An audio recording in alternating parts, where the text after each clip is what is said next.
Cansuyu kanalıma hoş geldiniz. Kanalıma abone olmayı, bildirim zillerini açmayı, eğer videomu beğenirseniz beğen tuşuna basmayı ve bana destek olmayı unutmayın lütfen. Bugün sizlere orkideler için çok besleyici, orkidelere faydalı ve aynı zamanda da hazırlaması çok kolay olan potasyum ve fosfor kürünü anlatmak istiyorum. Bu kürü hazırlarken kullanacağımız malzeme brokoli. Evet, yanlış duymadınız. Brokoliden hazırlayacağız. Uygulayacağım kürde ben özellikle sıcak suyun içerisine brokolileri koyacağım. O şekilde göstereceğim size. Ama siz evinizde yemek yapmak için kullandığınız brokoliyi kaynattıktan sonra suyunu çok rahatlıkla kullanabilirsiniz.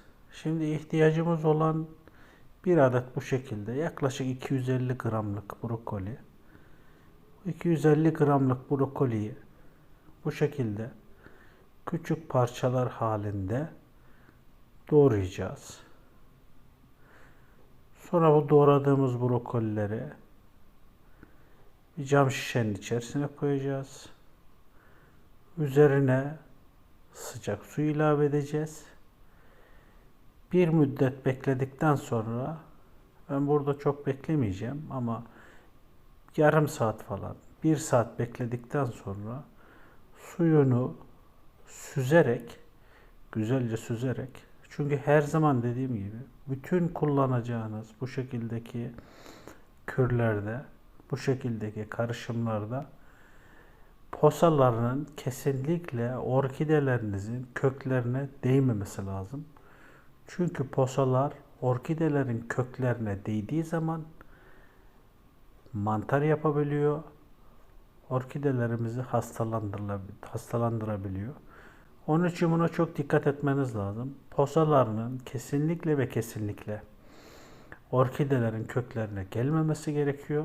Brokolinin içerisinde hangi malzemeler var ve bitkilerin neyine iyi gelir? Brokoli vitaminler, mineraller, lif ve antioksidanlar bakımından oldukça zengin bir sebzedir. Çok çeşitli vitaminler, mineraller, lif ve diğer bioaktif bileşikler bakımından zengindir. Brokolinin antioksidan içeriği orkideler için ana nimetlerden biri olabilir. Antioksidanlar serbest radikallerin neden olduğu hücre hasarlarını engelleyen veya nötralize eden moleküllerdir. Yapraklardaki, köklerdeki bozulmalara karşı da brokolinin çok iyi geldiğini söyleyebiliriz. Bu hastalanmaların ve mantarlanmaların azalmasına ve genel bir koruyucu etkiye yol açabilir. Brokoli, sülforafan adı verilen güçlü bir antioksidana sahiptir. Brokoli ayrıca hücresel hasarları önleyebilen lutein ve zeaksatin antioksidanlarını içerir. Brokolinin içerisindeki bulunan mineraller genel itibariyle şunlardır: karbonhidratlar, proteinler, C vitamini, A vitamini, K vitamini, B9 vitamini, potasyum, fosfor, selenyum gibi mineraller ve vitaminler içerir. Brokoliyi orkidelerimize gerçekten doğal besin olarak vermemiz gerekiyor. Vermemiz lazım. Ya da verebiliriz. Evet, bu şekilde güzel çiçekleriniz olsun istiyorsanız ara ara bu dediğimiz kürleri 2 haftada bir, 3 haftada bir bu şekilde değişik kürler yapmak gerekiyor. Bütün çiçeklerinize bu kürü verebilirsiniz. Ben genel itibariyle burada üstten dökme yöntemini kullanıyorum. Ama siz bu kürü daldırma yöntemiyle de uygulayabilirsiniz.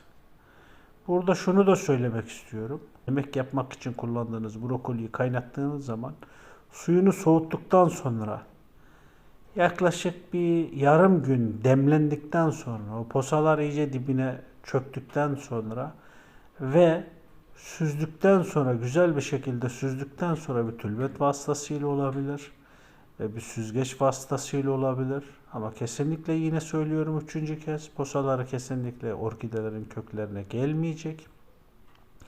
Rahatlıkla orkidelerinize verebilirsiniz.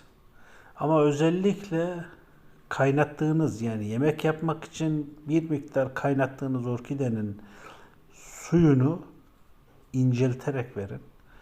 İncelterek verdiğiniz zaman daha faydalı olacağını düşünüyorum. Bakın görüyorsunuz ne kadar güzel tomurcuklanlı çiçekler. Şu küçük orkide, 2 orkideden 5 tane orkide yapmıştım. İzleyenler varsa hatırlar. O orkidelerden bir tanesi de bu. Kabuklarını bu şekilde de boğum yerlerine sürebilirsiniz. Yapraklarına sürebilirsiniz. Bunu sürdükten sonra bir gün sonra, en geç bir gün sonra yapraklarını normal tekrar üstten silmeniz lazım. O kalan tortuları temizlemeniz lazım. Temizlediğiniz zaman daha iyi oluyor. Videomu buraya kadar izlediğiniz için teşekkür ediyorum. Kanalıma abone olmayı, bildirim zilini açmayı, eğer videomu beğendiyseniz beğen tuşuna basıp bana destek olmayı unutmayın. Hoşça kalın, sevgiyle kalın, sağlıcakla kalın ve ailenizle birlikte kalın.